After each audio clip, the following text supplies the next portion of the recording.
নির্বাচনের 3 দিন আগে বা তফসিল ঘোষণা হওয়ার পরে কোনো দেশ কোনো বড় চুক্তিতে যেতে পারে না। এটা একেবারে ইন্টারন্যাশনাল নর্মসে পড়ে। এটা আমেরিকাও পারে না। আমেরিকার প্রেসিডেন্সিয়াল ইলেকশনের 3 দিন আগে সেই প্রেসিডেন্ট বড় চুক্তি কখনো করতে পারে না।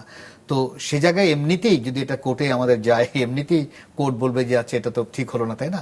তারপরে এক ধরনের কি বলা হয়, যেই সময় করা হয়েছিল তার সাথে ট্যারিফের একটা সম্পর্ক ছিল, তাই না?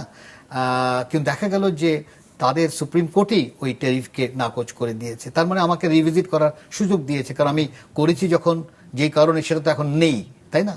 এটা রিভিজিট করার ব্যাপার।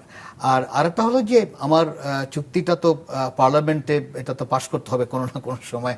তো পার্লামেন্টে তো এখনো তো ওঠানোই হয়নি, আবার মেয়াদও মনে চলে গেছে। আদৌ এটা এখন ভ্যালিড কিনা সেটাও একটা প্রশ্ন তৈরি হচ্ছে।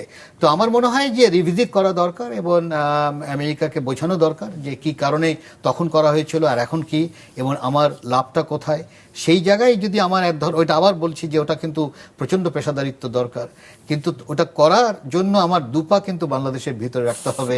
1 পা বাইরে রেখে কিন্তু আমি করতে পারবো না, কারণ যখন সে জানবে যে তার আমার 1 পা বাইরে, তখন সে সুযোগটা নিয়ে নেবে।